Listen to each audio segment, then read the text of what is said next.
vocês já aprenderam o esquema de fluxo normal e float.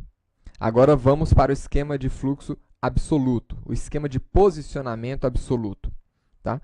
Esse esquema de posicionamento absoluto, ele é regido pelas propriedades position com os valores absolute e fixo, ou fixed. Né? E para essa aula, nós vamos remover aqui todos esses parágrafos, vamos deixar aqui apenas os títulos H3. Vamos colocar aqui o ID nesses elementos também. ID 1, 2 e 3. E eu vou envolver esses elementos com uma div. Está aqui.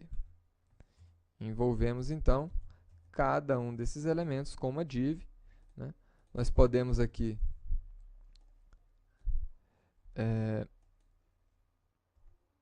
limpar esse CSS para essa aula e vamos deixar aqui apenas os elementos H3. Então, está aí. Vamos atualizar, temos os 3 elementos H3, né? E o que acontece quando nós colocamos um desses elementos com o esquema de posicionamento absoluto? Vamos ver? Eu vou colocar apenas o elemento 2 no esquema absoluto. Então, ID 2, position absolute. Então, tá aí.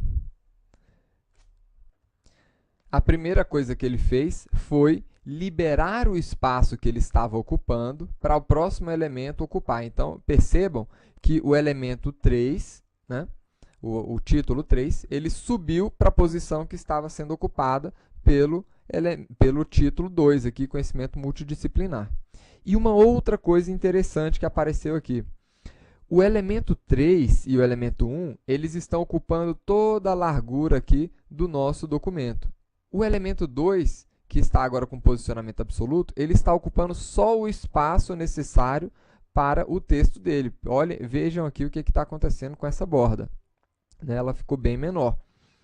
Isso porque esses dois elementos, tanto 1 como 3, eles ainda estão sendo regidos pelo fluxo normal de apresentação do browser.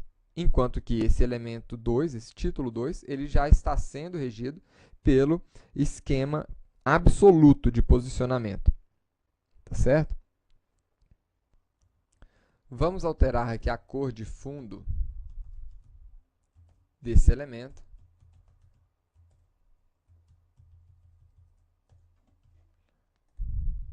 Então, percebam que ele está aqui acima desses outros elementos, esse elemento número 3. Né? E este posicionamento absoluto, ele funciona junto com outras propriedades, que são as propriedades left. Né? Nós podemos definir aqui que ele vai ficar 50 pixels à esquerda.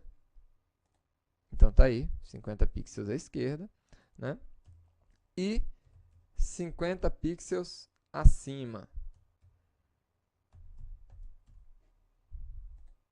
Então, tá aí, 50 pixels acima. Aí, percebam o seguinte, parece que a distância aqui de cima para baixo, né, está maior do que essa distância aqui para o lado. O que está acontecendo aqui, pessoal? Esses elementos com posicionamento absoluto, eles são absolutos em relação a um outro elemento. E qual elemento é esse? Né? Eles são absolutos em relação ao próximo elemento, né, que também tenha um posicionamento que permita receber esses atributos left e top. Então, por exemplo, o posicionamento estático, que é o do fluxo normal, ele não recebe essas propriedades left e top. Né? Mas, por exemplo, um outro posicionamento, tipo relativo, ele já permite esse tipo de propriedade. Então, o que acontece? Nós temos aqui uma div, né? E eu vou colocar aqui uma borda nessa div. Vamos aproveitar aqui essa declaração.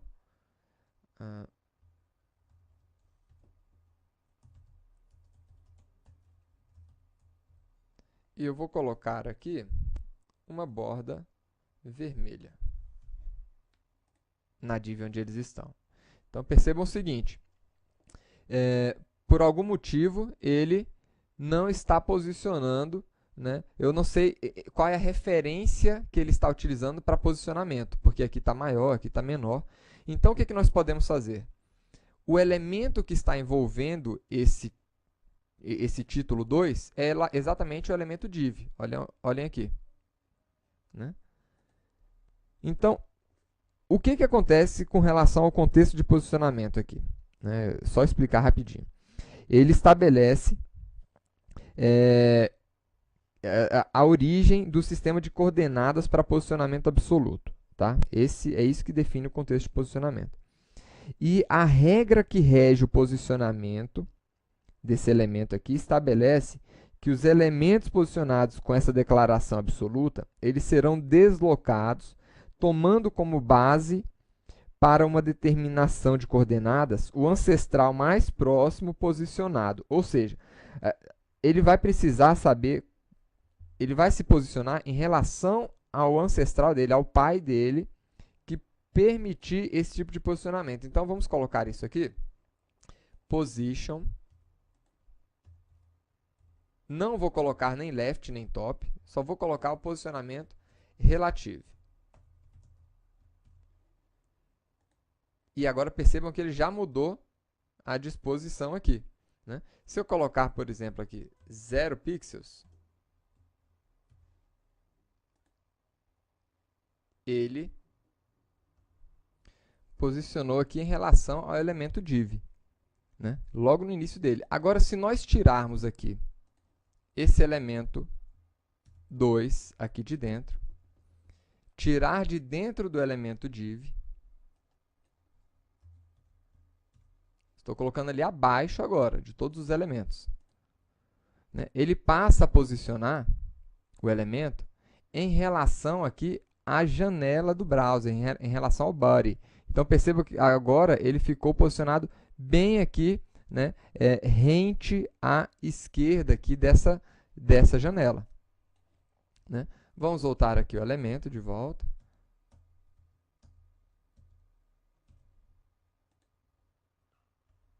Lembrando ainda que esse posicionamento ele aceita valores negativos. Então, por exemplo, se nós quisermos colocar um valor negativo, é possível aqui também.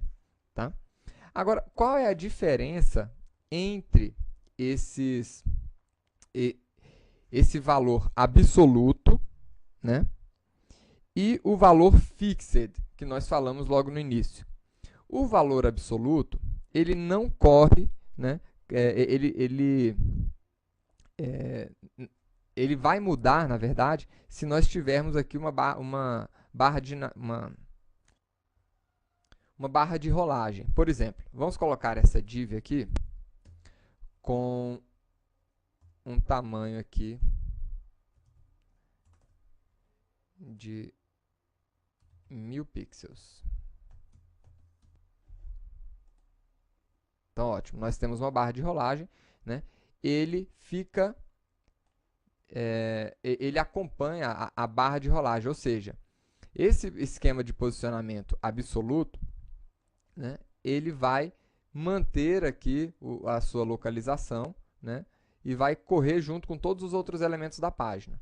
Agora, o elemento fixo, ou fixed, ele se comporta quase da mesma forma, então está aqui, praticamente da mesma forma, mas ele não sai dali quando nós estamos correndo, percebam ali, né?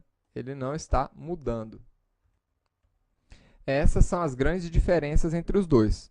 Um permanece parado enquanto a gente corre com a barra de rolagem, que é o fixo, e o outro acompanha a rolagem. Na próxima aula, nós vamos ver como funciona o posicionamento em várias camadas, utilizando a propriedade z-index. Até lá, pessoal!